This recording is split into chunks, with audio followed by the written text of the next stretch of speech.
Hey guys, welcome back to our Biomechanics series. Today we're going to introduce and discuss the structures of the wrist. The wrist is important, especially as it pertains to athletics and exercise and physical activity, because it allows for us to have dexterity while also maintaining distal stability. And this structure of the wrist is going to be what allows us to transmit forces down the kinetic chain. So let's take a look at some of the anatomy. Okay, so let's start by taking a look at the disto-radial ulnar joint. Okay, so let's remember that in our arm, we have the radius running down the lateral side of the arm and the ulna running down the medial side of the arm. Okay, so in this picture, as we look at how it's oriented, we're basically looking at the hand like that, okay, with the palm facing forward. All right, so here we have the radius and here we have the ulna, and in between them, they're kind of connected by an interosseous membrane that runs kind of the length of the forearm in between them and keeps them snug. Okay, the ulna doesn't have a true articulation to the wrist, but what it does have is basically just a little cartilaginous disc that sits on the end of it called the triangular fibrocartilage complex. And that's just a little cushion so that as we ulnar deviate our hand or as forces transmit down on the ulnar side, that it can help distribute the forces down from the wrist and into the arm. Okay. On the radius, it actually does have articulation to the carpal bones of the wrist, okay? And so we're going to talk about two of the important ones right now would be the scaphoid and the lunate bone, okay? And in total, there's 8 carpal bones. We'll go through them real quick, but those are really 2 of the most important ones, okay? So the carpal bones in this order are going to be the scaphoid, the lunate, the triquetrum, the pisiform, the trapezium under the thumb. That's a good way to remember that way. And the trapezoid, the capitate, and the hamate, okay? So there's a nice little mnemonic to remember those by. It goes, some lovers try positions that they can't handle, okay? So scaphoid, lunate, triquetrum, pisiform, trapezium, trapezoid, capitate, hamate, okay? The 2 that we really are going to focus on here are the scaphoid and the lunate, okay? So the scaphoid, the important thing about that is that it's the most commonly fractured carpal bone. Okay, and the reason for that is because it sits basically right above the radius, and so there's a lot of force transmitted down through that bone. So when if you fall on your hand, which is a common method of injury for that, called a fouche injury, fall on an outstretched hand, that bone a lot of time takes a brunt of the force, and that can result in a fracture. It's important to note that a lot of times when that bone is fractured, because of the way that it has blood supply, it's at high risk for avascular necrosis, which basically is a fancy way for saying that the bone begins to die because it has a lack of adequate blood supply. Okay, so because of this, a lot of times it may require surgery to make sure that you don't get avascular necrosis of that bone when it is fractured.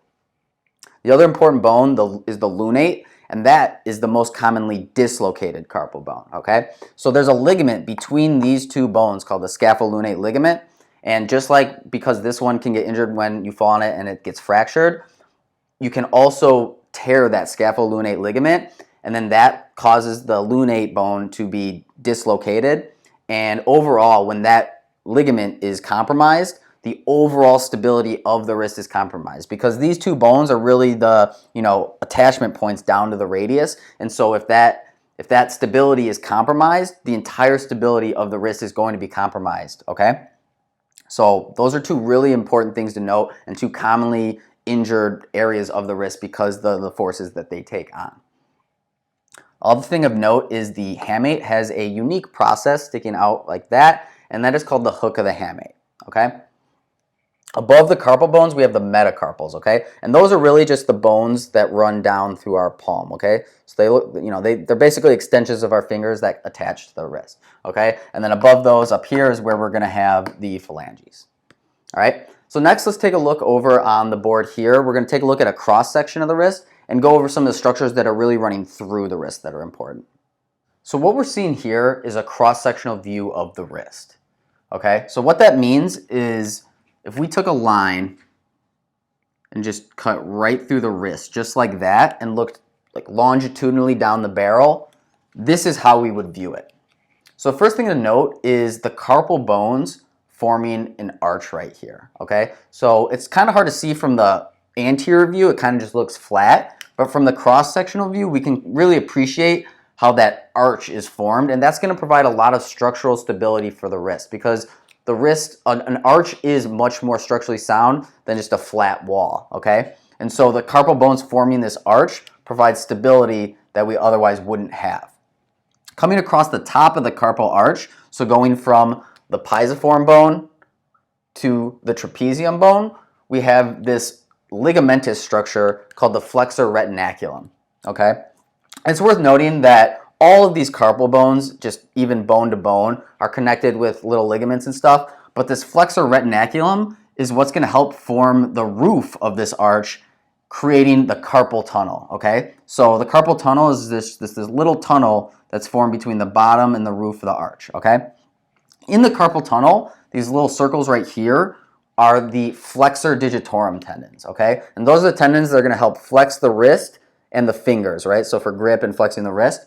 And then on the back side, right, on this side of the carpals, we have the extensor tendons. That's going to help extend the wrist and the fingers, okay? So the interplay of these tendons is going to help decide which way the wrist is moving.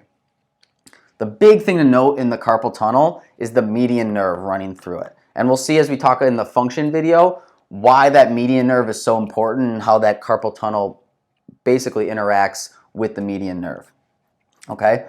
Up here we have what's called the canal guion, and that's going to include the ulnar nerve and the ulnar artery. And just like the carpal tunnel, we're going to see how the structure of that canal is going to potentially lead to some injury or some symptoms that may arise, okay? And then it's also worth noting that back here is where we have our radial artery, right? So the two big arteries of the wrist are on those opposite sides there, okay? So that pretty much sums up the structures of the wrist that we can see from a cross-sectional view. And it's just important to know all these structures because, again, as we start talking about the function of the wrist, these structures are going to make a lot more sense, okay? So if you guys like this video, go ahead and give us a like. Please subscribe, leave comments, and we'll see you guys in the next one to talk about function.